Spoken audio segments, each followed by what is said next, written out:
Well, first of all, welcome to the show, Jennifer. Jennifer's with Concierge Auctions, and we're very, very happy to have you here and part of this process of recording the whole auction process of this property that we marketed and sold on the website a few weeks ago, almost a month ago or so now.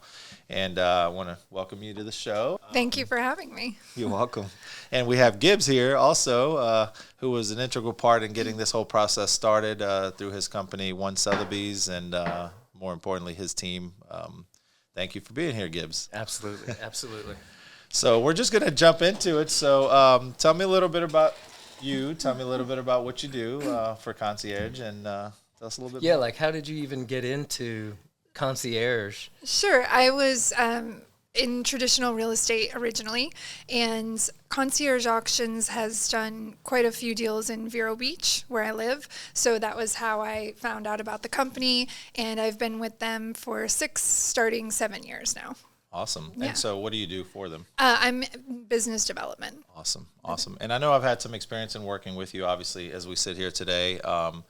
Tell us a little bit about the auction process, how Concierge, picks these homes, picks these properties. Tell us a little bit about how the process goes. Sure. So I would say our database is one of the places where we see buyers and sellers come from. So, if a seller or a buyer who's previously worked with us raises their hand and wants to know more about selling with us, that's one position.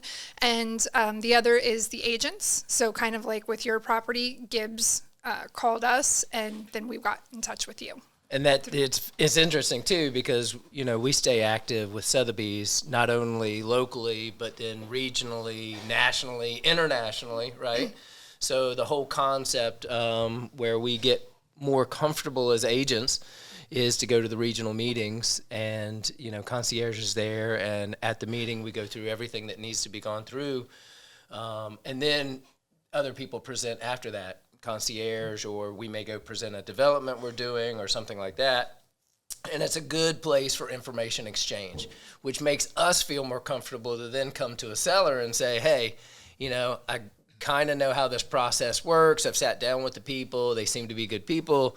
Let's give it a little bit more attention and see if this is a good solution. And that's through the Sotheby's brand, or Right. is that with any Right. brand whatsoever? I would say it's the same with, we work with all brands. Okay. This one was specifically with Sotheby's. Awesome. And we got lucky too. We talked about this. It's not, we got lucky, number one, to set it up, put it all together and present it, but we also got lucky because Sotheby's has the same network that these guys have. That's, I always tell people Sotheby's is the most well-respected, well-connected real estate company on the planet that happens to market to the world's most affluent audience. And that's really the catcher is we've got an affluent audience that is already following Sotheby's. They have an affluent audience already watching Concierge Auction. And then when you kind of put that all together, I think what we found was you were comfortable because at that stage of that first 2 weeks of marketing, these guys had enough bidders, 7 bidders I think we had, a couple of them local, and you actually received that inside information, which made you feel comfortable. Okay, we're here with the bid. We've got these qualified people, and then I think we can get to here, which made you feel comfortable enough to move forward and take advantage of it. So take us through the process of selecting the property. In our case, we brought it, Sotheby's brought us this option to use conciergeauctions.com to go through our whole process of selling these, 11 homes. Take us through the process of your selection process. How do you guys work? Sure. So out of our, like I said, almost 1 million database combined between Sotheby's Auction House and Concierge Auctions, previous sellers and buyers that have worked with us may raise their hand to sell their property with us. Otherwise, through the agents, I wouldn't say that we necessarily pick the seller. I think they pick us. Okay. Via the way that they come to us. So, But typically through an agent, right?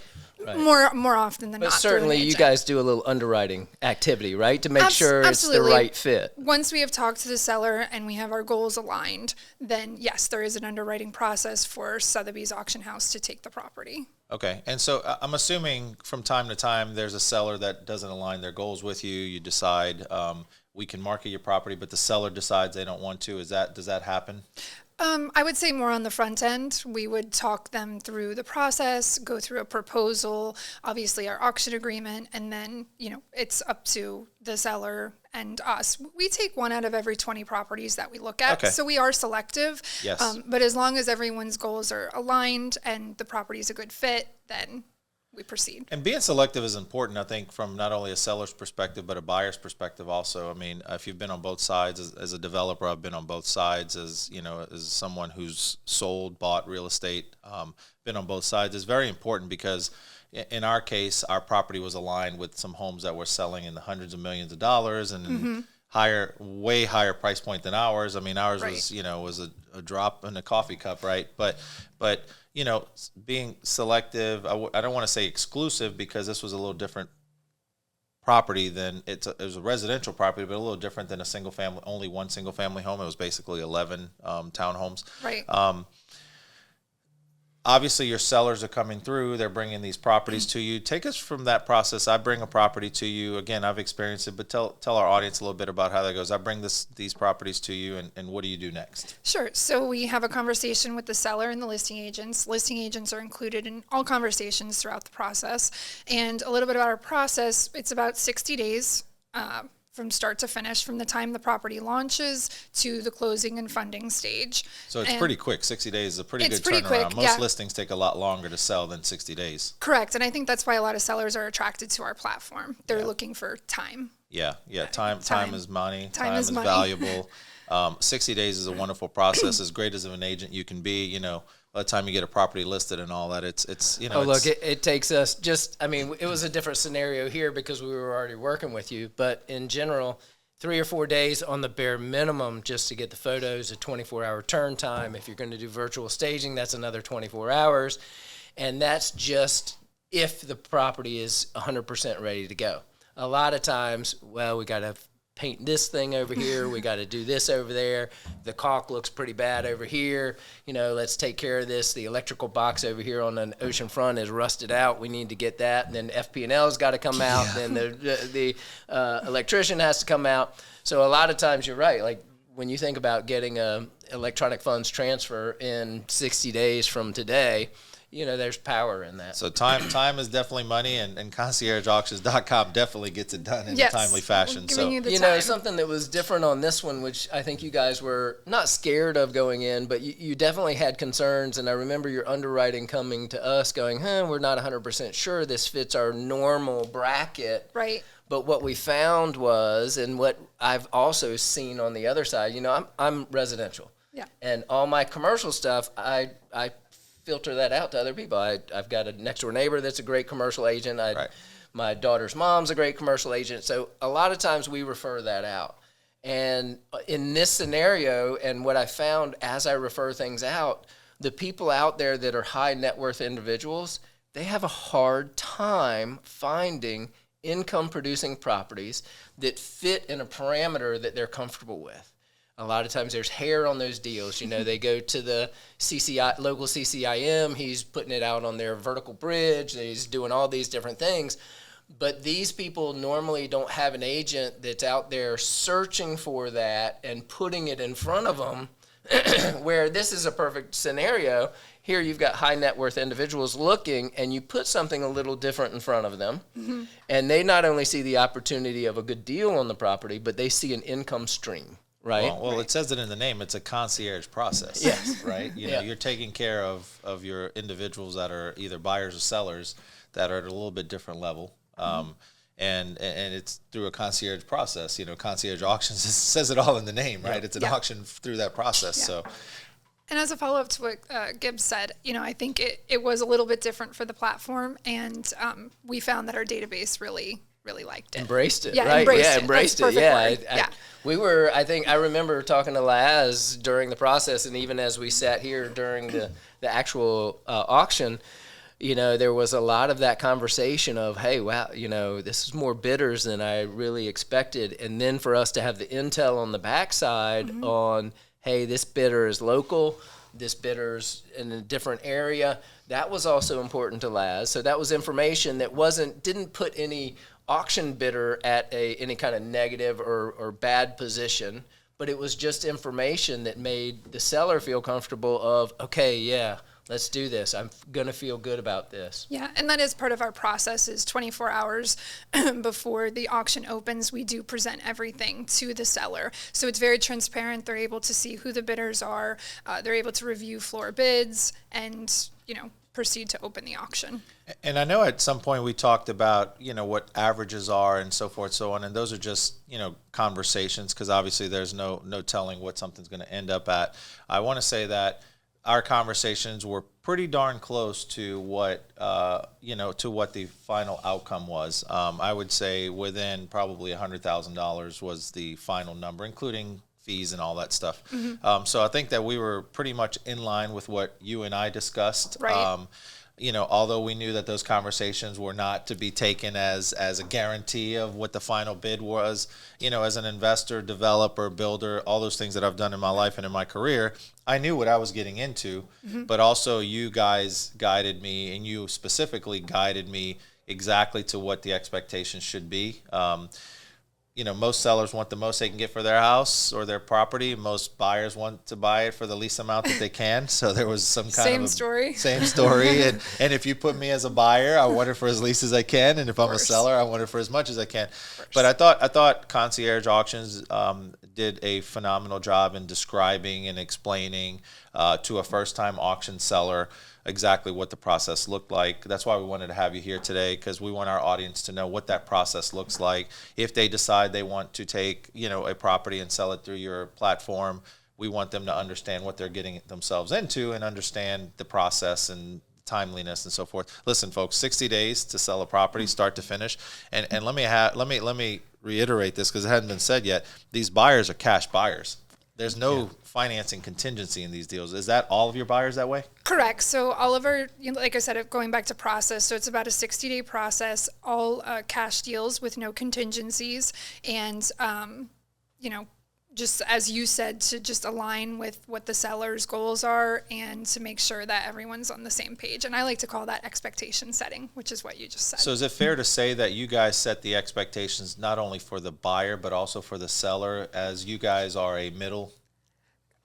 I agree, but I think that it is more important to set expectations with the seller. Okay. The buyers know that they're competing in an auction. Okay. And, as you have said, we don't control the outcome of what they do or don't do at the auction. That's the beauty of it, right? Right. Yeah. It's whoever. And no funny games in any of these auctions, right? These are real buyers, real bidders. They put up $100,000 cash. They've got proof of funds on these guys, and we had people come visit the site.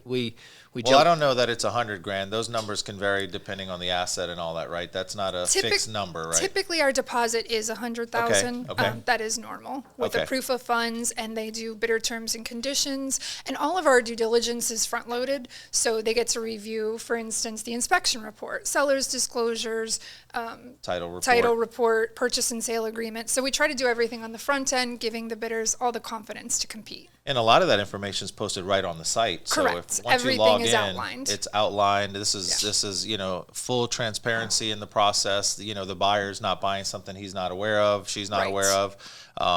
They have the opportunity to meet with the agents on site to do inspections and so forth, so on, prior to ever placing the first bid. Correct. It's funny because you talk about process and setting that expectation. That was done very well up front from a seller standpoint.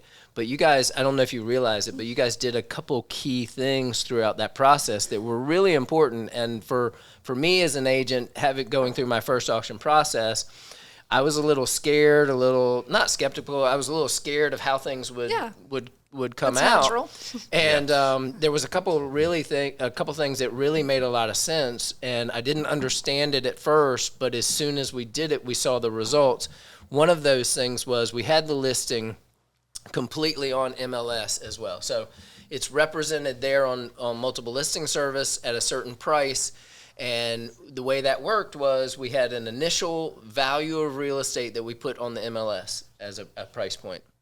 And then once we went through that initial pre-bid stage, we knew we had, here's our pre-bid dollar amount. And you guys said, hey, all right, now here's the strategy. You go to MLS. We've agreed to move forward 100%. Now the new list price on multiple listing service is the highest pre-bid. Because Correct. that's actually the highest number, Right. guaranteed That is the number, number, that right. is the Yeah, number right. that we Correct. would be selling the property for if there wasn't another bid. So it's that's no funny games or anything like that Yeah. either. Yeah. Yeah, So- I remember that being, Yeah. And I was like, wait. I don't know if we can do that. Yeah. I need to check with MLS. Are we allowed to do remember that? that. And it was genius, though, because what happens is you have an initial dollar amount up there, and I think we were $5,790,000, if my brain is clicking right. And then you go from that over a 15-day period, I think we were, and then you're moving from pre-bid to post-bid, and I'm going to call it that, even though there's a better word for it. But then we go to 368, I think it was, or Yes. 369, something so like we that. adjust the MLS in real time with the bids that are being placed. And the most important thing about that is you have the local buyer that goes, wait a second. Yeah. What's They're going giving on these here? places Yeah, away. they're giving them And- away. And realistically, if no other bid would have came in, that would have been the sales price. Correct. Exactly. So that was super, super, super key to get local involvement. And Yeah. the local involvement understands the real estate and possibly what to do with that real estate because of that local knowledge. And there's a certain amount of comfortableness, if that's a word, to then take on a project like that and to get involved, get bidded, get the 100,000 in, get the proof of funds in, read through the due diligence, run over, meet the agent, run through all the properties, physically look at everything that they can on the property. So it was genius. Which made it very uncomfortable for a seller. Now I'll speak from my experience because you guys required, in my specific situation, a 14-day period for all this to happen. Right. And so, but for 14 days, there didn't seem to be a bid that went up until like the day before or the day of auction, Right. Yeah. live auction. And so as a seller, I'm thinking, well, why didn't we just do this over 3 days instead of 14 days? Why are we dragging this on any longer?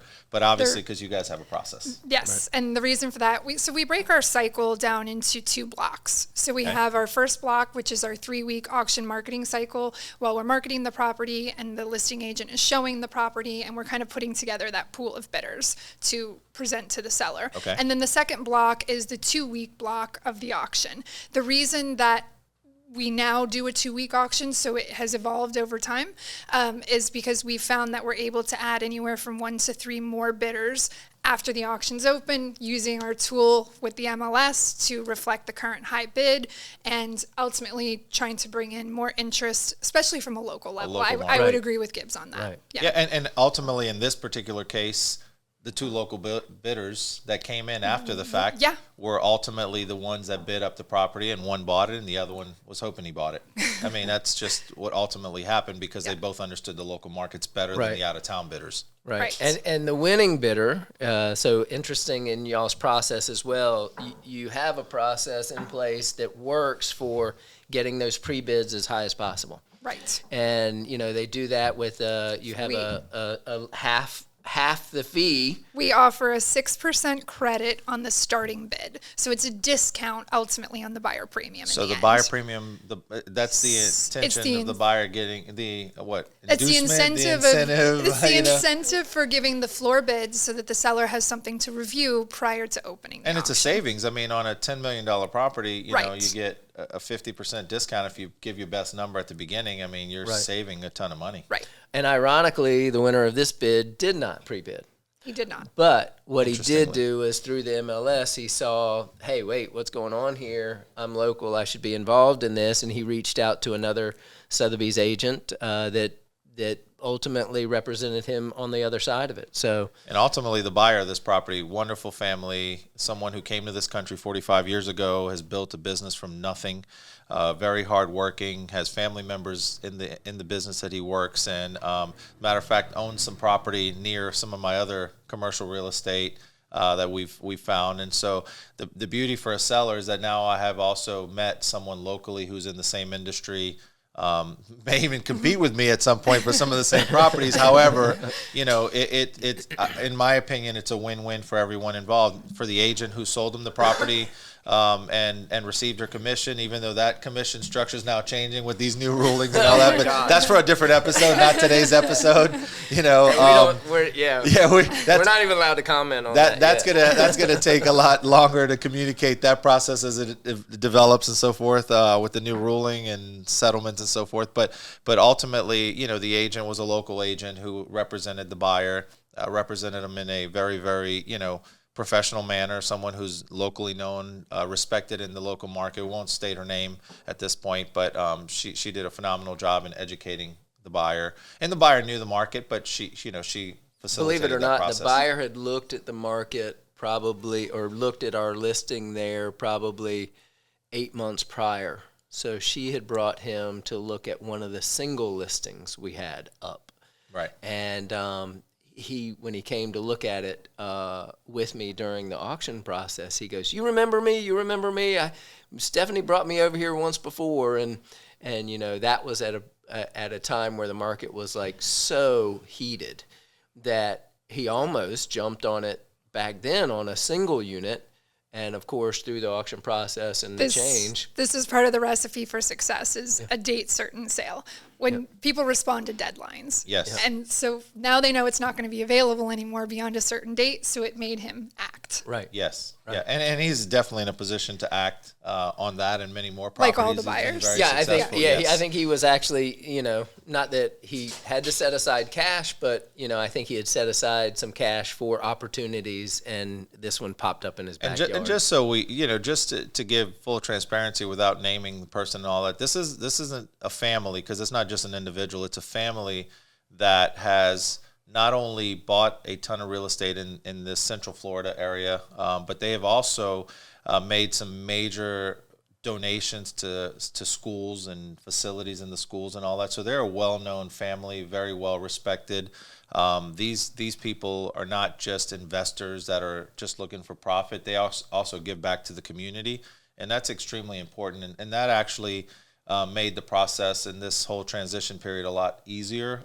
We're still in the transition period because I offered to continue and facilitate the transition of them, because once I knew who they were and what they were doing for the local community, we actually decided to facilitate the transition by managing the property for an additional 30 days at no charge to them and so forth, so on, which we weren't required to through the auction process or anything and like that's that. not an easy process, because these are short-term rentals. And no, I mean, a lot of people don't know this, but the process to move a short-term rental from one owner to another it's a licensing process, so it takes time.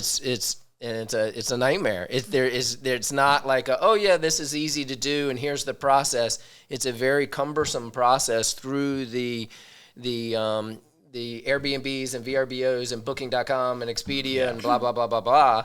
It's actually they don't have a good process, but I think the reason they don't have a good process is because you're talking about funds being transferred from one owner to the other. And significant funds, right? So it's not $20, you know. right. You know, which is a McDonald's meal these days. And by the way, we're not sponsored by McDonald's, but that's just an example. But yes, no, it's so just adding to that, it's at the end of the day, we're all about, you know, meeting great people.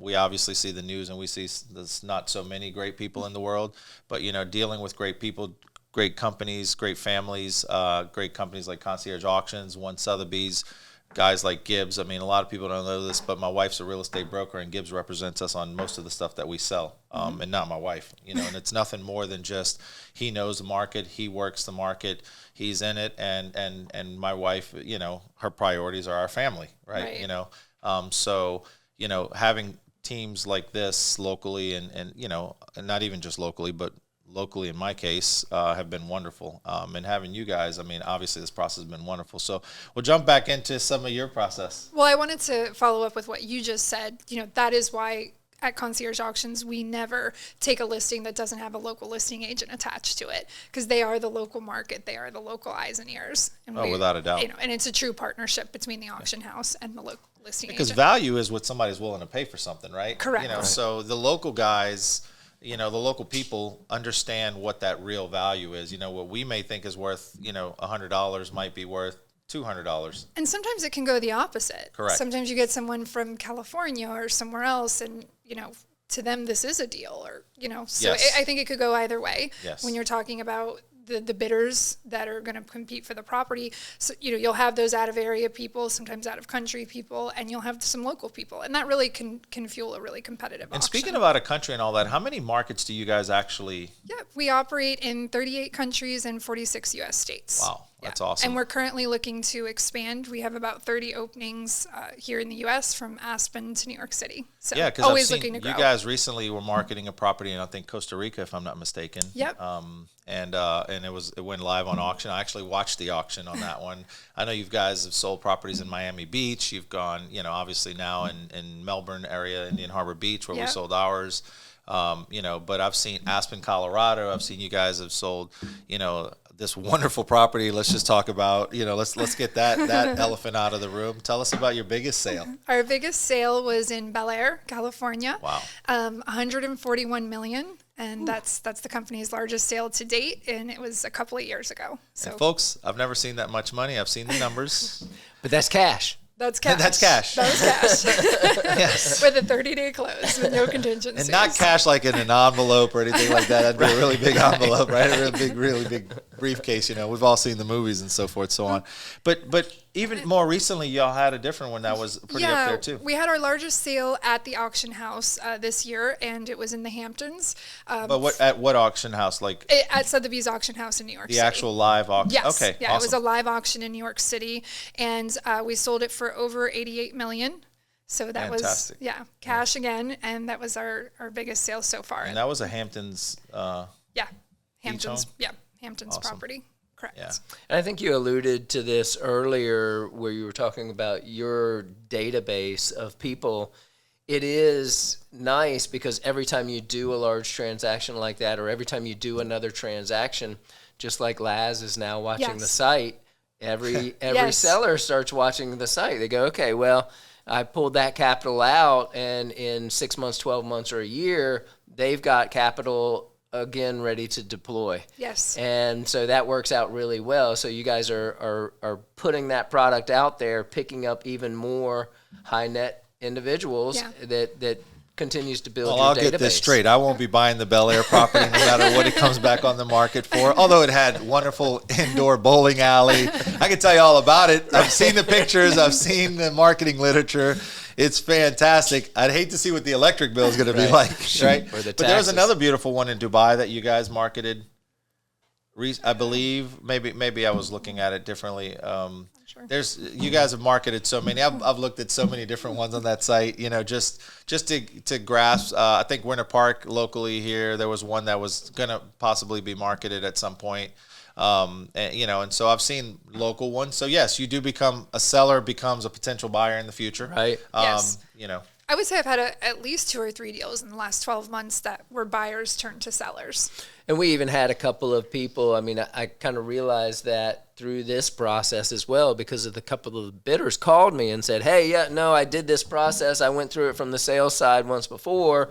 I'm interested in this one. Talk to me, tell me. And, we're always open transparency no matter what. But, there was that conversation where the buyer's being open and transparent with me as well. Hey, I've been through the whole process before. I saw it from one side, now I'm on the other. So yeah. Because when you realize it's a real transaction, there's no funny business going on. Everything is transparent. The information's there. You guys, the hardest part for the seller was to provide all of the documentation you wanted on the front end without even knowing if a buyer was really going to be interested. Right. It's that a lot was of the work up challenge. front. It's It a lot of is. front-loaded It is. work for the seller. But if you do it all right from the beginning, what starts well ends well is a saying my mother used to tell me. like that. So We do the same thing on our side too. So when we're listing, I'll list with somebody who's maybe listed before, and I put, the listing agreement in front of them. I put the seller's disclosure in front of them. I put the inventory addendum with the inventory list in front of them. I put in front of them, okay, this is a disclosure on this. This is a disclosure on that. And they look at me like I'm crazy because I'm dropping 15 pieces of paper in front of them and I'm going through them. And they go, well, the last time it was a 2-page listing agreement. And I was like, well, we expect we're going to get a contract. We expect, and when that contract comes in, I want them to sign off on the seller's disclosure day one. I don't want them to read the seller's disclosure 3 days under contract and go, oh, I want to cancel this, Yeah. right? Right. So it really is a process that's a recipe for success. So having said that, so let's go back to what really piques my interest is when you're selling these really, really large homes, right? Obviously there's a certain percentage, one tenth of the percent of the 1%ers that are buying those types of homes, right? Because not most people don't walk around with $140-150 million cash to be able to buy a single family home, right? We're not talking about an investment or that's generating income. What does that look like? I mean, obviously you have way less bidders, but the bidders are sourced. You're making sure that the capital is there, the bank credit, letter of credit or something in that case or whatever. How's that process differ a little bit from maybe a process of a $10 million sale or $15 million sale? I mean, there's got to be, is it different, or does Concierge Auctions treat it exactly the same? Yeah, I mean, our process is our process, Okay. so we don't deviate from what we know works. Right. I would agree with you, though. I mean, the air is a little bit more thin. Yes, when definitely. you're getting into the 20 million plus. I would say our sweet spot is really 5 to 7 million, but then you always have those outliers, like Bel Air or like the Hamptons, and our process really is the same. I think you could still expect, our expectation is typically 3 to 6 bidders to start an auction. Sure. And I would still put that expectation on a property like So that. we're speaking to Elon Musk right now. We know he doesn't have a home. He's got a small boxed $50,000 home, and he's looking for this wonderful, beautiful home in Florida. I've got it for him. and- Elon, give me a shout. So I've got that. we know his interest in being in Florida, right? And he's looking for a property. What would you say to someone like that? Come on up to our website and do what? I mean, review our website, see our offerings. They're always Yeah. changing because our process is 60 days. So the website's constantly cycling new properties in and out. And you never know what we have coming down. I would maybe encourage him to work with someone directly at the company. We have a lot of private clients that people Okay. work with directly. And then if we kind of know what he's looking for, we'll keep it on our radar and keep them informed, get them on our mailing list, all Right, of the above. yeah. Honestly, there's times in my business where, I'm mentally just keeping people in mind. Yeah. I may see a property that is super, super unique from a privacy standpoint or from, a view standpoint or whatever it is. And my process is horrible because it's all right here. And I can't replicate that to other agents as well. It's just because I've been in the business for so long and dealt with so many people that's where it is. And I do wish I had a better follow-up process for that, because there are times where I'll list a property and that person just doesn't ping my brain and they're reaching out to me. Hey, I saw that. Why didn't you call me on that? And I feel like, oh gosh, I wish I had a better process for that. But for me, it is over the years, it's just gotten to where something pings in my brain almost every time I list something, and I send it to 1 or 2 people right out of the gate. But it's cool to know that you can come in, if you're an Elon or a Jeff Bezos or whoever you are, and say, hey, look, I really want to work with this person. This is what I'm looking for. Keep this on my radar. I think that's great. Yeah, obviously, because you're dealing with a different type of clientele, right, than the guy that's going to buy a $5 million property, right? Right.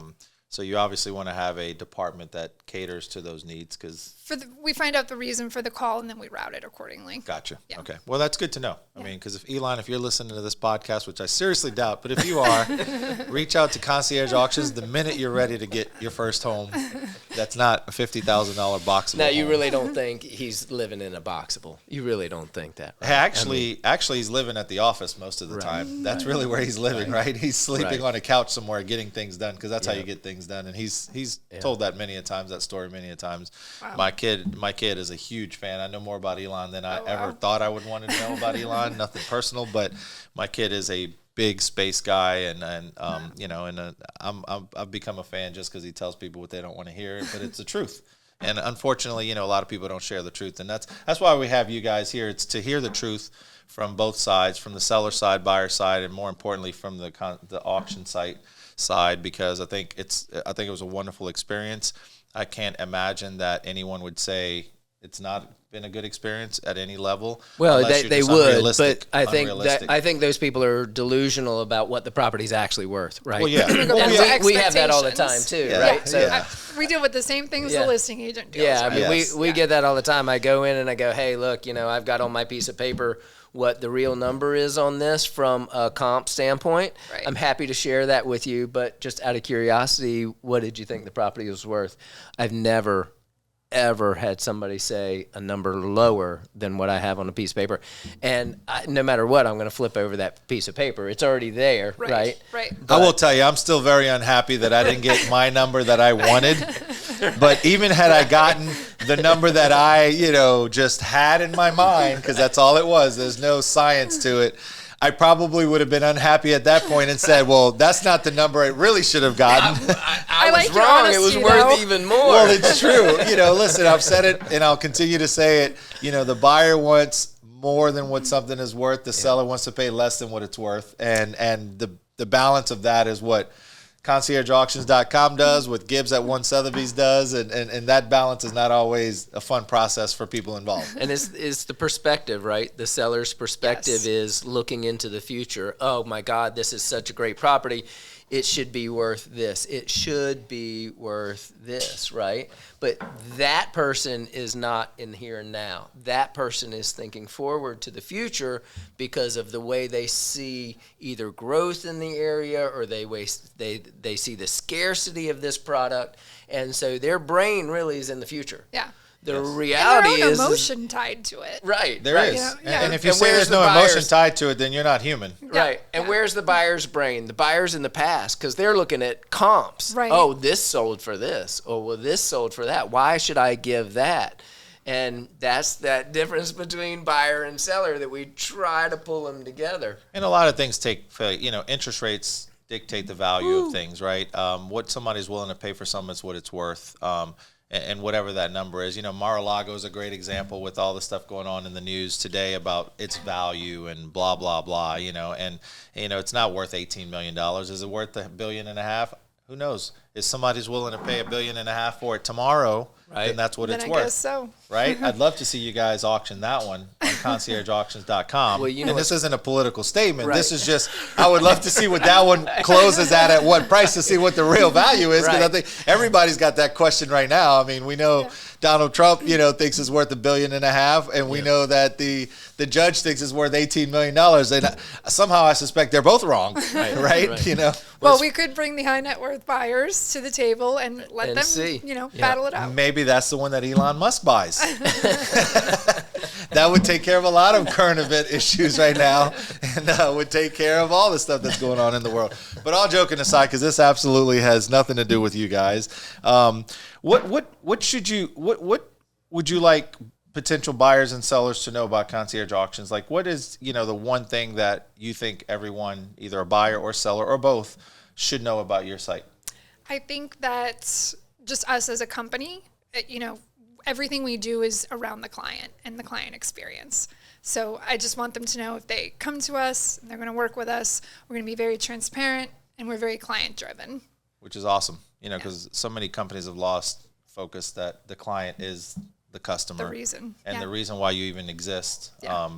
And you guys did do a great job. I mean, I got to say, from personal experience, you guys were on the phone with me, explaining the process throughout the entire process, the phone calls. I think we had, weekly calls, if I'm not mistaken? Yep, we do status update calls. Yes. And our client portal, where you're able to see, in real time what's happening in terms of showings, feedback, anything that we know, throughout the process. Yeah, so that's an interesting thing, too, because it doesn't matter what time of night you have the availability to actually Right. check on Check on something. it yourself. You can check on it yourself and see that the activity has slowed down or it's picked up. It's no different than if you post a TikTok video and you can see your activity. Which Right. is And what we're you able to target where the activity is coming from, state, country, so you're really able to drill down and know.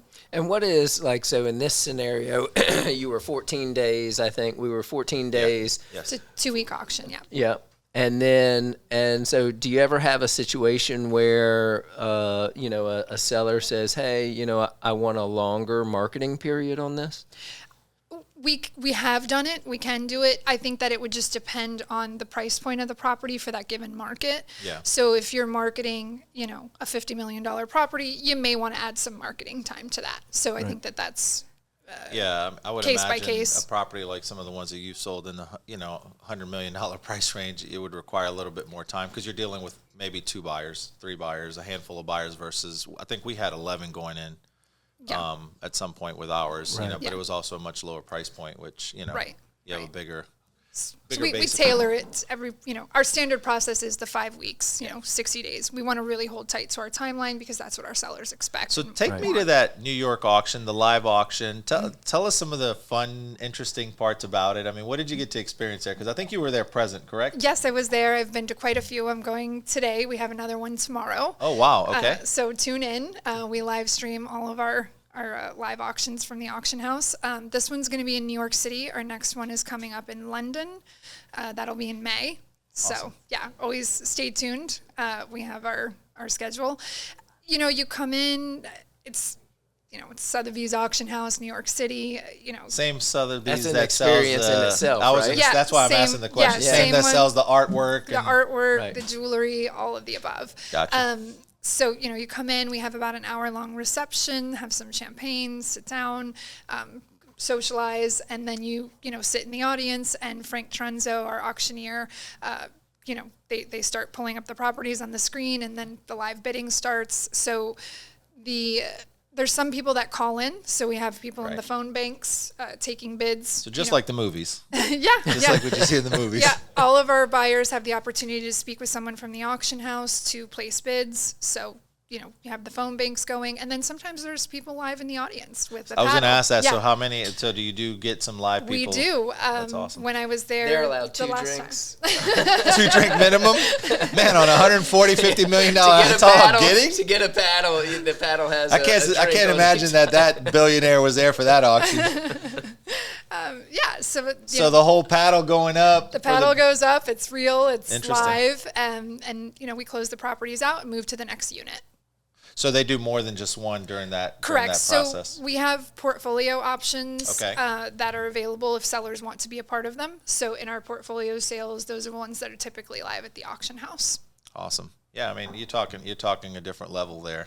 Yeah. I mean, And if it's a non-Sotheby's, we do a luxury hotel or location. Okay. Same setup, same idea. And Because then we do work with all brands. and some of the smaller ones like ours in particular is just an online. That was just because you weren't part of a portfolio. Correct. I think timing-wise, it just wasn't Correct. panning out. So it's really up to the seller. It's an option. I always provide the dates, and then it's really up to them. So it is a seller decide. It is a Listen, seller I'm okay decided. with not being part of that. I definitely don't want to be sold next to an $80 million property. That would have really been embarrassing. Well, I think yours was different enough. It needed its own attention, Yes. right? I agree, guys. Yes, it was different. Yeah, I always need my own different attention. It's a little different situation. No, but so And you started to say something just a moment ago, which is so important and kind of brings us back to the whole cash thing. You said about the interest rate.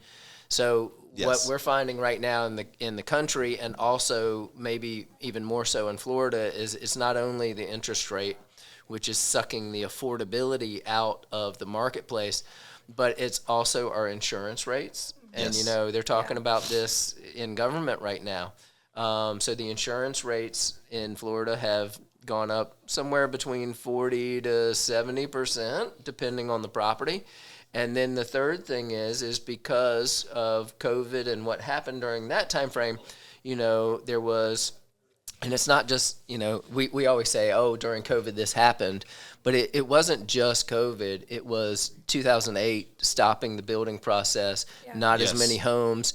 And then, your next generation of people are coming along that are looking for homes, getting married, looking for a home. And then what happens is demand is rising, the availability is shrinking. And then so you've got higher interest rates now, you've got insurance, and the properties have quite literally doubled, which is not only are you paying more for that property, but now your taxes are higher. Well, folks, you can't beat the weather. Like, you can't recreate that unless you build Biodome 3. I mean, it's just what it is. But that's another thing that's nice about the auction is because you're dealing with people with cash. So Yes. right It's out more of the insulated buyer pool. yeah, sure Yes. is. So right away we take that interest rate out of the equation. Now Right. look, the interest rate, they can go take that cash and make 4 to 5% in the marketplace in a CD, very Right. simple, easy deposit.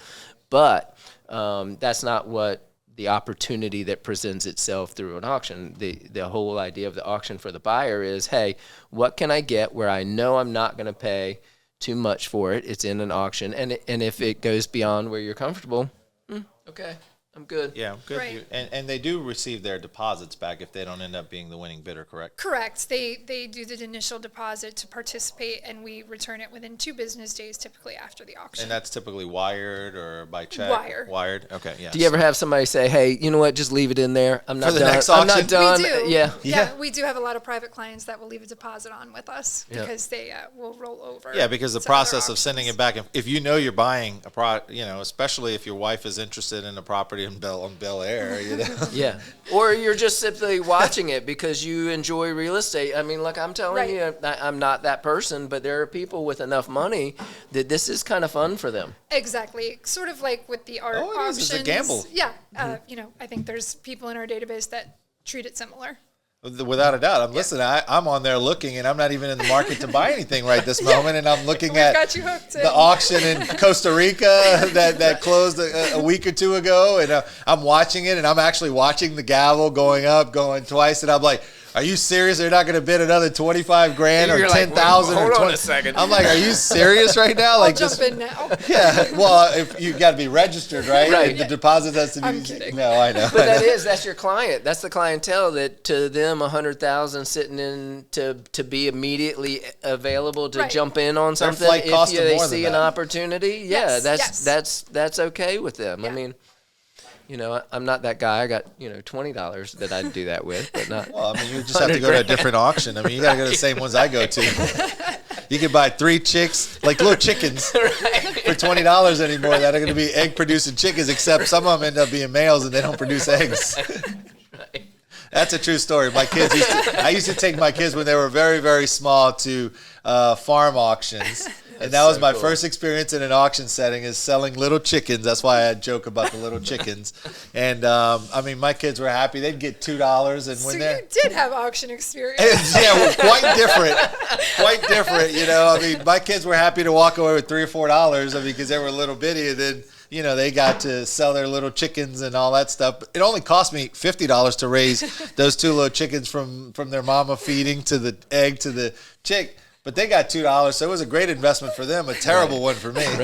Right. So yeah, it's the auction process is very interesting because there's different ways to auction different things. I know that Sotheby's under their roof has different auctions for high sought after And we luxury vehicles. And, Yeah, we walk through properties sometimes, and we go through the property and we look at something, and a lot of us with Sotheby's, we have a bit of a trained eye. Like, I may see something walking through a property, and I've had this happen like just 2 years ago. Walked through a property, and I identified a couple of things that I thought may be worth money, and these people are now moving to assisted living, right? Mm-hmm. And they bought it way back when it wasn't that expensive, and in their brain it's not that much money. But in reality, I can say, hey, what's the history on this piece? What are you doing with that piece? Because that might be worth more than what you know. And if you're moving to an assisted living, is that something that you'll be able to take? Or can I find somebody that through the auction house that this could work? or help them through their family member that's maybe now Yeah. helping Right. them. I definitely, when we're in those scenarios, I just like we're open and transparent, I want people to not leave anything sitting on the table. Yeah. Of course not. Sometimes listing agents do bring us things outside of real estate. Do they? For the auction house? Sure. And what happens to that situation? Again, we route it to the right person at the auction house, and they'll help them. Yeah, because in my research, I found that there was auctions, through Sotheby's, or at least under the umbrella of Sotheby's, that they sell, exotic cars and exotic furniture and jewelry art Yep. and so forth, so on. Obviously, most of those things I'm not interested in. I'm more of a real estate person, but I did find, and at some point I thought it was the same company and realized it wasn't. But it's pretty interesting because high net worth individuals buy all types of different things. Right. Yes. All types of things. So, so I think we've covered quite a bit in a very short period of time. Is there anything else that we should be? I know you said you guys are trying to go into some more markets and so forth, so on. I think you said 30 markets. Is that correct? Oh, we're always expanding. We're always reinvesting in our database. So right now we're expanding, hiring 30 new positions. Like I said, anywhere from Aspen to New York City. So always looking to grow. We've got another one locally that I actually spoke with. We've got another developer locally that does want to jump in on that. So, and he's actually working with us on another property. On another one out in he's Colorado, currently got an right. auction. Oh, really? Right. Yeah. Yeah. And and we've been able to go to the site when you were here local. We took a couple minutes to go to another site, and there's an interest level not only on an asset that, like in your scenario, you had owned it for a while, proven track record for it, and this is a different scenario, brand new build, and the guy's just looking to pull a little off the table, right? So he's got his investment there, and he says, well, you know what? This would really be good. It puts extra eyes on it, and it puts eyes on it of the people that can afford the individual units, and he's like, okay, well, maybe we'll do 3, maybe we'll do 4, whatever really hits. And this is where it's important to work with somebody like a real estate agent that's got a little history with this, because there's a lot of things that I learned, target price and what their clientele are looking for. Right. And then now I know, hey, this will fit in the box, or no, this won't fit in the box. I know how to set expectation to that seller. Right. That either, hey, we can talk about this, but this is not normally what fits in the envelope, or, you're perfect for this. This is a best case scenario. This is the right company. Let's explore it more. And then it starts where we'll start again on this process, which we'll start with a phone call. Yep. And go from there. And even though this gentleman has experience with Concierge Auction, the conversation started with me and him, and he goes, yeah, we're already working with them out there. We're seeing how that goes. And I said, okay, well, just know that however that goes does not mean that that's how this will go. If that goes badly for you, I don't want you to toss the baby out with the bathwater, right? Well, it's I not agree. that it go badly. It's, again, expectations versus reality, It's always right? expectations. And So he's Colorado may not be as hot a market as Florida either, right? And he's There's a lot of variables. There are so many and variables. he's already told me, I think that is going well. So I think that is producing the I results think they in wanted. general, the whole process. I was going to say, it's not that it doesn't go well. It's just sometimes the expectation doesn't meet Right. the reality. Or the as timing. you You know, said. real estate is also about timing. Yes. You know, Right. these properties that we marketed and sold, just less than 12 months ago, I mean, we were selling them at a much higher price Right. point, a lot quicker. The absorption rate was much faster. And for those of you, the absorption rate is basically, how fast they sell when you list them, Right. from time to list to time to sell. And for me, it was individually selling them was going to take at least 12 to 18 months Right. based on the current absorption rate, not what it was a year ago. And in addition to that, you were going to add another 12 to 15 individual owners in a community with vacation rentals that could ultimately be very negative to the existing owners and the existing people that live in the community. And we had our carry costs there too. So you Yeah. had carry costs throughout Carrying that whole costs, process. I mean, carrying costs and so forth, Conversation so for on. a lot of sellers. Yeah, Yeah. and finances are what they are.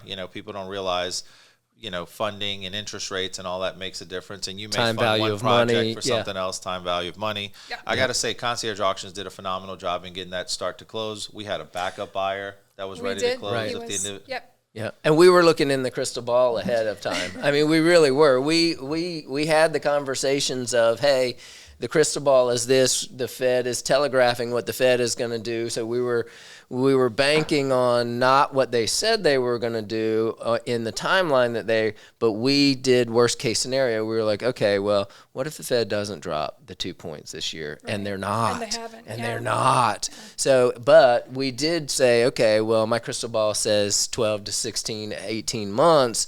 It will happen. And we thought it would happen because of a political reason, not necessarily Election year. Exactly. Yeah. So there's a lot going on, and we were calculating all that, and that's when Laz came back in and said, hey, Gibbs, I think this is the right move for us right now, timing. because if this worst case scenario happens, Right. I've got so much carry costs, we might as well do it now. Yep. And it turned out to be a good deal for the buyer, turned out to be a good deal for the seller. It was a success all the way around. Yeah. And we had debt on the property too, so that's part of that carrying cost that, and the debt wasn't favorable debt just because of the way we did the financing and so forth, so on. So refinancing it would have had additional cost. There were so many caveats. Yeah, it's either that or, like we were saying with a $20 million home, there's a lot of carrying costs associated Correct. with that Right. every month. So you're not free from it either way. No, we've seen some properties that have sold in the high net worth, that were listed for $44 million, and not through your site, but just in general, that have sold for $26 million. Right. And the property was worth $44 million all day long, but it was the timing of the seller, maybe physical issues, timing, lawsuits. I mean, so many different things. Yeah. Age, a death, a spousal death. Right. I always try to remind my sellers real estate's a moment in time. Yes, I can't make it what it was 2 years ago, and I can't predict 2 years from now. that is correct. It's now. I think us as a society actually really needs to stop worrying so much about what this is in the future and what this was in the past. And I think there's a huge movement in society itself to try to be in the present, right? Now. Because if you really do make decisions in the present, you're making the best decision you can at that time. So true. And it depends on your life too. Like Right. for me, it was more about I was buying back my time. What does that Right. cost to me? What's that value What's to the me? time And I think Right. we're both of that age. Like I'm doing that even today. Like, do I really want to take that? I know that that's going to be a lot of work. Do I Right. want to take it? Am I making that sacrifice of time for that? And I think we're all reevaluating that these days. Well, yeah, you have to. I mean, ideally, we saw 2020 what happened and how quickly everything can change overnight. Yep. We've all have family members that are not here with us today that were gone far too early. Yeah. We've had so many things happen in the world, that we can see how things could change from one moment to the other. Real estate is still a phenomenal investment, no matter where you are in the world, Right. what country, I agree. So I mean, this is still a great thing to do, but my timing and your timing may be different on where we are in our lives, right? Right. So Yeah. that's what Right. dictates me selling it and the buyer buying it and investing in it and not even having to touch it. They hire a third party, they deal with a third party, and I was involved in it. Right. So my value of my time needed to change, and so now it's freed me up significantly to do other things. And sometimes it frees you up just your mind enough to just be able to think a little bit more clearly because you're not so caught up in the day-to-day Absolutely. routine. Life circumstances are always changing. Yeah. Time's fluid. Yeah, Yep. yeah. And I've learned that the older you get, the more you learn that, and the more you realize what's really valuable to you. And for me, My it's gray being hair around is my not kids. going to turn black again. So They can though, but that'll be a different sponsor for a different video. right. But it is so true. I mean, we get to a point in our life where, and as a young person for myself, when I was coming up, like almost everybody is, you're scratching and fighting to put just enough money in the bank where you have a feeling of, okay, well, I don't have to stress about that next month bill. And then there's so much of that, and we get in that routine of getting to it, and then we kind of turn around and go, okay, I really don't have to worry about the power bill this month. Now, where's my head at? And we get in like mid-50s is where I am, so you get into mid-50s and you go, okay, well, you know what, that worked well for that time in my life. I'm willing to let it go at a reasonable price. And the guy who's coming in and just as age, let's say he's 25, and he's like, yeah, I want to put in that effort. I want to do that. I want to grow that. I want to build that. That's win-win. Or it's someone that's in their 60s and they say, I have all this capital just sitting in the bank earning me 5%. I want it to earn me 8 or 9% and Right. not have to deal with it because I've been successful in my business. And so just because today I'm a seller doesn't mean in 5 years that I'm not the same buyer looking Right. for the same deal that I sold 5 years earlier or Right. a similar Right. deal somewhere else or somewhere here or whatever. So it's just it's the timing is extremely critical, which is why I like Concierge Auctions. The timing was, hey, 60 days, you're in, you're out. People sometimes say to me, so why are they selling it? I always want to go because they want to sell it Yeah. because because they're done with it. Yeah. You know, like what does it matter why they want to sell it? Well, because people always think there's something There's wrong something with wrong. it. Yeah. I'm That does like, come well, up a why lot. did you go buy a brand new car? Is there something wrong with the brand new Right. car that you Right. bought? So they're selling it because they built the car to sell it to you, right? Right, You know, exactly. it's not because there's something wrong with the car. Right. Why did you buy a brand new Tesla and not a Right. used Tesla? Right. Well, because you wanted to be the first one to sit on that seat and you wanted the creases to be to your tush. Yep, right? exactly. You know? I mean, you like the new car smell, right? I mean, you know, that, so it's always, right? It's always a question, even as a buyer, it's like, what's their motivation for selling it? But the truth is nobody's really going to tell you their motivation. Right. If someone's They sometimes don't tell sometimes us. it's I mean, personal. they can It's tell us, personal. and they can Sometimes tell it's us in health confidence, issues. and I'm okay with it, and I have no judgment. But they still don't tell us sometimes. Yeah. well, sometimes it's a personal issue that's nobody's business. Right. Right. You know, Life and that's it. circumstances are always changing. Yeah. Why did you buy a 5-bedroom house instead of a 3-bedroom house? Well, because I could. Right. Not Right. because I needed it, but my wife went to gym and I want an office in my house or whatever the reason Yeah. is, or I want a playroom for my children. I mean, Yeah. my needs have changed over the last 25 years being in real estate, from, you know, being 19 years old, all the longer, 27 now. Right. 28. Anyway, I always say 25 sounds Plus way or better. minus. It's a little more than that. You know, from the time I was 19 that I bought my first piece of real estate Right. to now that I'm 47, like, all that time, I can go back and remember all the different reasons why I bought and sold stuff. You know, I mean, I own stock at $60 a share that's now over $6,000 a share, and you know, I want to kick myself for Yep. selling it at some Yeah. point along the way. Nvidia. I sold Right. Nvidia like 2 years ago. Yeah. But I did keep a tiny portion of it. Not but, enough to make a difference and but retire, but though, right? you know, at the time, that was mid COVID, right? So at the time, I was like, hey, be smart. Take the money off the table, take your investment out. And so I took my investment out, and then it doubled again, and I took that out again, and then it doubled again. And so I stepped it down, right? Crypto the same way. I Yeah, mean, just yeah. name it. We can talk about a bunch of different things, right? A bunch of that's So- called life's experiences. Although I did just sell Bitcoin, so Yeah. I did sell it on this last hike up. But you know, the reason was, and it's a perfect example. You know, the reason was not because I don't believe that at some point in time crypto will continue to climb, because I do believe it will. And of my net worth, it was a very small amount. But I also started to think, wait, the market's slowing up. The interest rates are really, let me take that cash. That gives me enough cash now where I can go do a cash transaction on a smaller property and ignore the interest rate. Then as the interest rate drops and the demand increases again, I'll make more probably on that piece of property.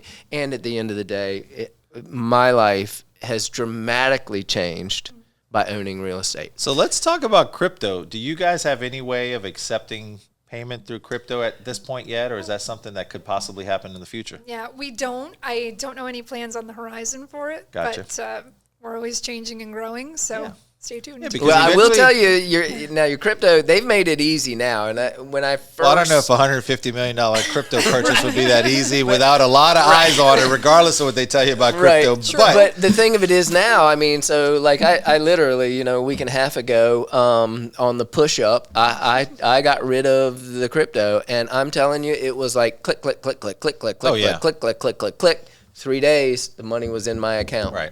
You Yeah, know, it's the same so as- yeah. you can these It's days. definitely moving in that direction. That's why the question, you know, I know it's not something that's readily been used yet. But we have the question though. People call us all the time. Oh, can I pay Bitcoin for that? You know, for us, we just don't know how to do a safe transaction. For And me, I'd say yes. I don't know how we're going to do it, but let's just go ahead and do it somehow. But the problem is with I like us your is, style. you know, Yeah, why not? whether Cash it's for the win. Sotheby's or anybody who's licensed as a fiduciary, we're looking for a safe transaction, right? We want the best price for the seller. We want, of course, if we're working with the buyer, we want the best price for the buyer. But more importantly, we want a safe transaction.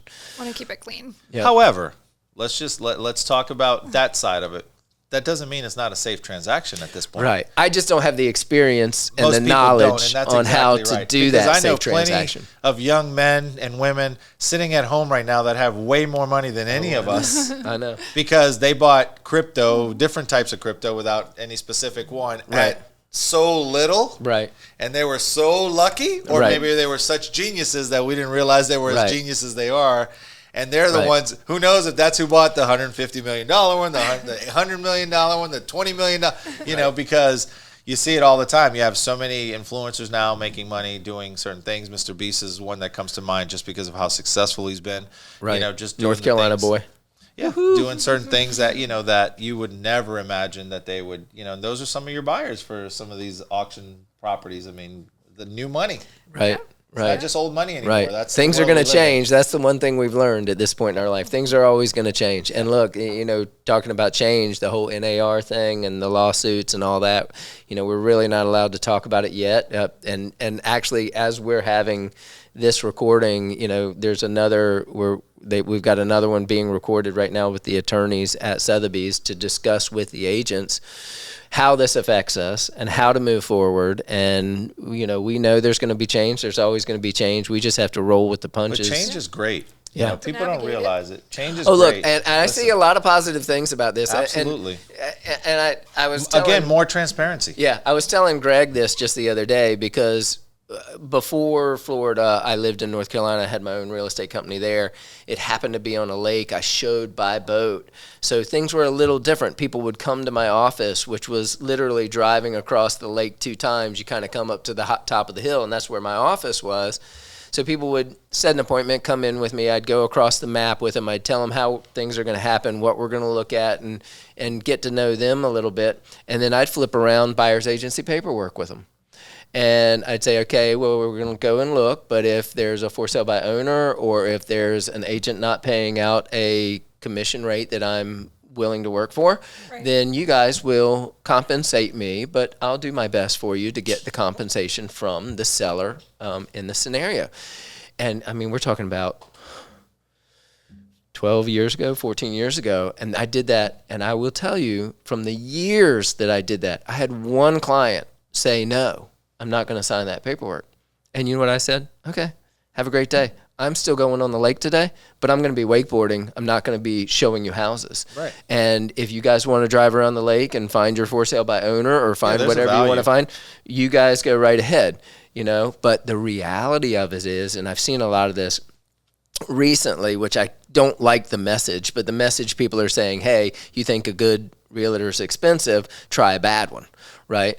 So, and there's a lot of truth to that. Yeah, there's a lot of truth to that. But I'm telling you, the knowledge that I have of this local area and the knowledge that I had of that area, what was shallow water, where the stumps were. Because that's all value. Yeah. That's all value that people don't always understand. You have no idea. After a heavy rain, what part of the water is super, super muddy? Where does the Gulf Stream come in on Melbourne Without Beach? a doubt. What's Where's the high tide, low tide, all those things that you have? What do you own? What do you really own when it comes to riparian rights? Yeah. Well, look, I know there's some savvy people out there, but, you know, I had a guy even this morning bragging to me over an email, hey, look, I've done 8 transactions in my life. Well, great. I did 12 last month. Right? So, like, what's the reality? In his perception, he really thinks he understands and grasps real estate. But the reality of it is there are people out there that know more than me. Well, you're constantly learning. It's not a fixed, you know, education. I mean, the market's evolving. It's changing. I mean, we're having a conversation with you because of how real estate is evolving. I mean, the process that Concierge Auctions uses is fantastic. So how does, back to asking you, compensation, how does the compensation process work? So the buyer has to pay a premium you mentioned earlier. What does the seller have to pay? So our platform doesn't cost the seller anything. There's no upfront engagement fees and no cancellation fees for them to work with us. The seller should expect to still be responsible traditionally for the listing agreement. Okay. So whatever they're offering the listing agent and the buyer's agent, which I know that's changing now. And we talked about that. Being on the MLS and the way that they do that actually sold for more money, without a doubt. Yeah. It brought more real dollar value to the deal. I can see where a seller would be like, well, why am I paying a real estate commission and the buyer's paying an auction commission? Well, or premium or whatever, however the correct word is there. But there was value in the whole process. No, there's no doubt. And I only paid for a portion of that value, and the buyer paid for the other portion. Correct. Correct. Yeah. So what are typically? I know you mentioned they get credits if they pre-bid and so forth, so on. So how does that process work? So again, the buyer receives a 6% credit on their starting bid amount. So it's just a little discount on the buyer premium, and that's that's a credit from us, from the auction house. And their premiums range? What's typically The buyer the premium range? is 12%. Oh, it is 12%. Okay, I didn't know if there was That's a standard. range based No, on the. no. So if I'm selling $150 million, I'm paying a 12%. Holy moly, that's a nice commission. Maybe I just start representing. Elon, give me a call. I'll represent you. I can't. My wife will because she's a broker. But you also you think about what just looking at a value standpoint, what is it worth to somebody who is a high net individual who doesn't want to waste time with people for them to have access to the site and the information that's almost million person database. Bottom line is if you want, forget all that. If you want a specific property that you have on your site, this is the only way you're buying it. Right. Because I know we had buyers throughout the process come to you guys and say, well, if the auction doesn't go through, we want to buy it after the auction. We want to do this, trying to circumvent the system to save this 12% or 6% if they would have pre-bid the right number, and it's like, first of all, we're doing the auction. So you're going through we're the moving auction. forward. I mean, we had a buyer that had a contract on the same property prior to even considering doing an auction, who was then still trying to get the property through the auction and didn't sign up till he knew the auction was moving forward. Right. And it's like, this is a transparent transaction. Like you're going to buy the property through auction now. You had your day in court. And that's what kind of forced their hand a little bit, really, was the date certain sale. Yes. And now they know it's not going to be available. Which is another value add.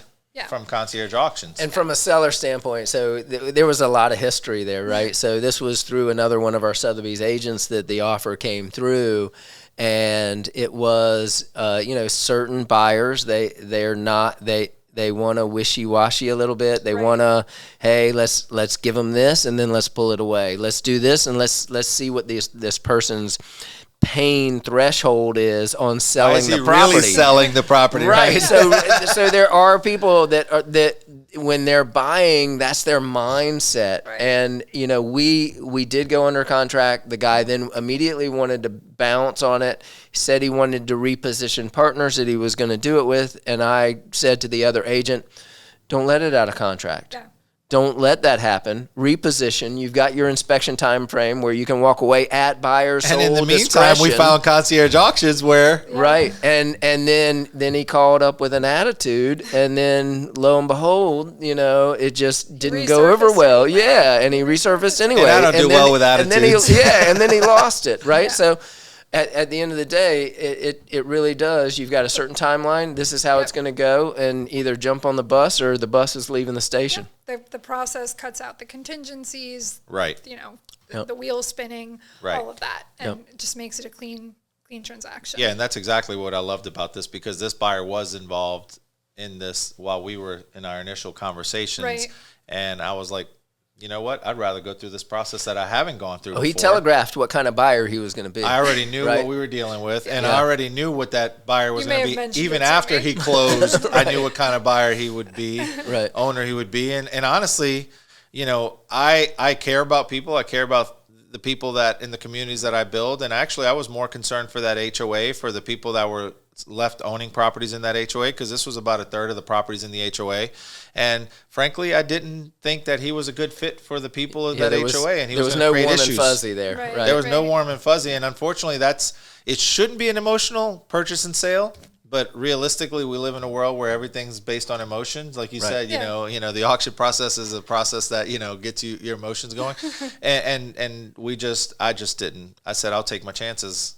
I already know how he is. And I'll you take can my see chances with he someone didn't new. end up surfacing as the winning bidder. And I don't know what he ended up. He participated, but he didn't, push to the end. And I don't even know how high he participated, because without you guys don't disclose that information of who participated to what number and all that, because it's based on a bidder number. And it doesn't matter at the end of the day, right? The seller know. Yes. It's transparent to the seller, but correct, it's not public information. But at that point, me as a seller didn't care where he participated, right? What I cared about, as you'll see in the other video, was what number we got to, and and the shock of never getting more than what I wanted. The shock that that you always have, wanting more than what you're going to get. We regardless. all want that. Everybody wants that. Look, I mean that's I mean, of course. I mean, there's thousands of examples of that in every aspect of our life. We've all done it. Was such a great auction, and you were such a wonderful seller. Thank you.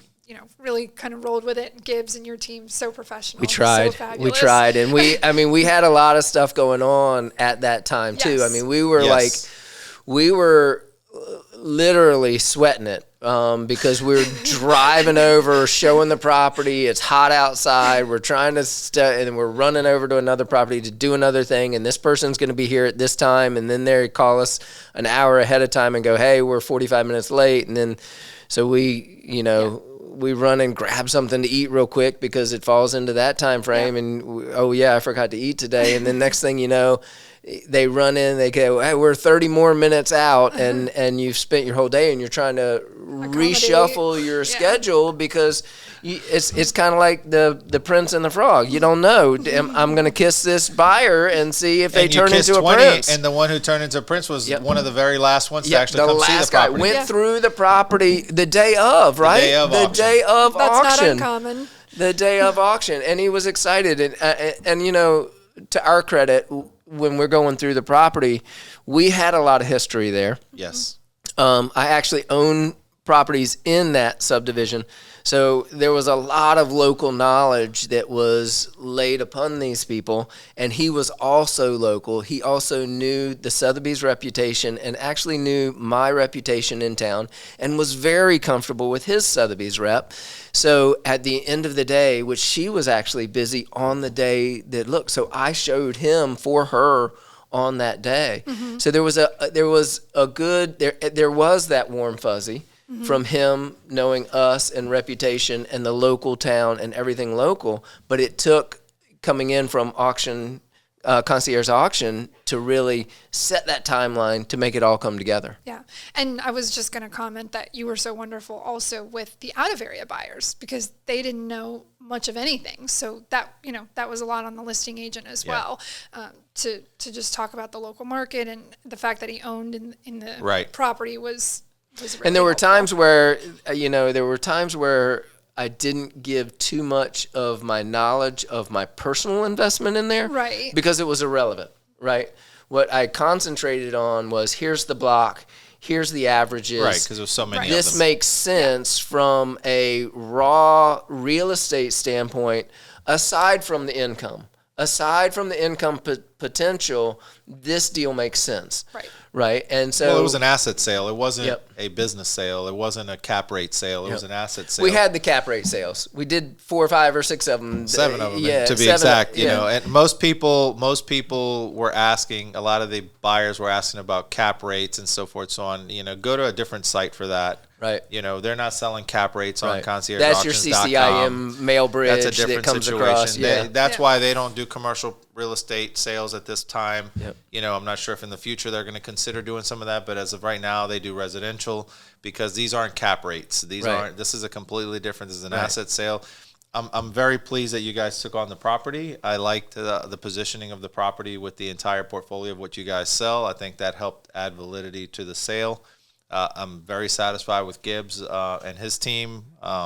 They were fantastic. I know they had to go back to Real Estate 101 showing 150 different properties. It was a scramble. You think about 2 weeks and to get 9 people, 11 people through the property. It's 5 weeks, and luxury property can take anywhere from 1 to 2 years in a normal market. Yes. So we're kind of compressing that into 5 weeks. It's going to be busy. Yes. And I remember getting the phone calls. Yeah, and I was like, you got to be kidding me! I just got back. Not once did I offer to show them either. And listen, after all said and done, I got to give it to these guys.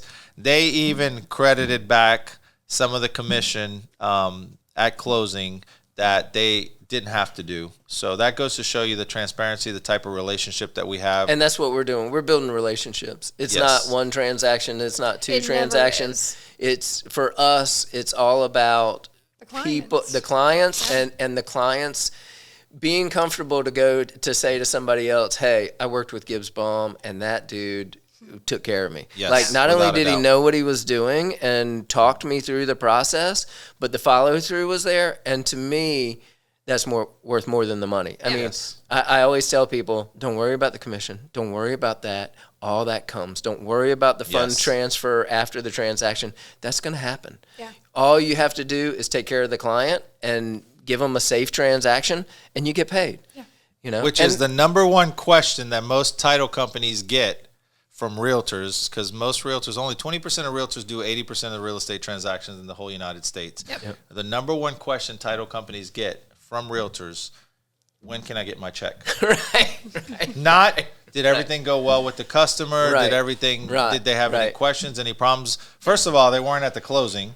Secondly, they used to show up, most of them, again, not all, because you can't sweep everyone with the same broom, but would show up to closings just looking for their check. They're not there with the gift basket that they bring because they really want to be nice. They were just looking for their $5,000, $10,000, whatever $1,000 check, depending on the property sale. And as a developer and builder, I would be at every closing of every house that I sold, regardless if it was a $150,000 home to a first-time home buyer or it was a $5 million home. You know, I would always try to be there because they had questions about warranty. They had questions, and as a builder, they always wanted to talk to me. They didn't want to talk to my reps. I was small enough to where I could do it, and I would spend days going to closings just to be able to give that person that comfort. Yeah. And some of those people would call me 10 years later asking me who they should use for their AC systems or whatever at that time was at the end of its life cycle. Right. And so had phenomenal value to me, but more importantly to them, because I already knew the process. I didn't need to know who to call if this happened or that happened. Right. And I will say that your team did that, and more importantly, your team definitely did that. You know, obviously not minimizing the value of your team, but in this case, we're talking to you guys about your service, and you guys did a phenomenal job on that, the entire process, start to finish, and I'm very satisfied with the outcome, and I'm very happy that I used you guys and that he brought us to you guys. Yeah, well, thank you again. You were a fabulous seller, and Gibbs, your team was just. And we get lucky too. You were talking about it doesn't matter if it's $1 million property, $5 million property, whatever. It's the white glove treatment. Because you care about the person and the transaction. Yes. And we tell people that all the time. Hey, it's the white glove treatment depending on, doesn't matter the price point. I'm here to help you. Right. And that's what's important. And that is, it doesn't matter the race, the culture, male, female, and, it doesn't matter who it is. You should treat them all the same because that family that's buying that $150,000 home, although they don't exist here in Florida anymore, but that's buying. Sure I've got a box of them. I've been involved in $40,000 for home 150. sales. I've been involved in a $45,000 home sale, so it doesn't matter because if you treat people with the same respect that you expect to be treated, and you treat people with the love and the care, regardless of who they are, what their background is, what their nationality, whatever it is, okay, those people will be true and loyal to you, because you respected them enough to give them the attention they required and they desired at a time when they were no one, but they were someone. Right. And you treated them like someone. Right. And then eventually some of those people turn into very, very profitable people. Sometimes they work for somebody that's, got a net worth of $150 million, and they're at work and they mention, "Wow, I can't believe how well this went." And that person who might be worth $150 million, but might say, "Well, I just had the crappiest transaction of my life." Right. And then next thing you know, somebody's calling you. So for all of you young investors, go out there, treat people with the respect and the love that you expect. Treat them as if they were your only client, even if you have 1,000 clients you're working with. Give them the time and the attention. Be stern. Be forward. Make sure that you get them pre-qualified before you show them 100 homes. I'm not saying don't do it the process the right way. Right. Educate them on the process because you don't know who you're educating and who you're helping.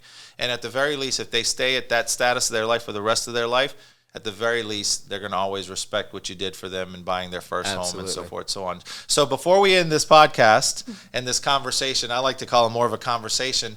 Tell me the one thing that you'd want every one of our viewers to know about conciergeauctions.com, other than conciergeauctions.com.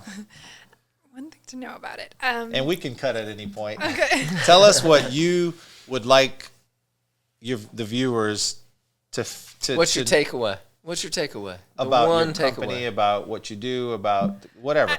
I'm going to go back one more time to the clients. I think that, everything we do at the core of it is for them to be transparent, honest, and, set the right expectations and deliver a result. Because at the end of the day, that's what they're looking for. And that's what really matters. Yeah. Thank you for being here. Thank we really you. appreciated the time that you took to chat with us for a few minutes. Gibbs, thanks again for being here. Absolutely. It's awesome to have, people with the experience that you both have, and to take the time out of your busy schedule to be here with us, just chatting a little bit about, this process. Yes. So it's Thank you both. conciergeauctions.com. Make sure you guys visit it at the very least. Visit the website, join the website, and if you're a buyer, make sure that you send your $100,000 over and get ready to bid, because there's some excellent deals on that website. Thank you.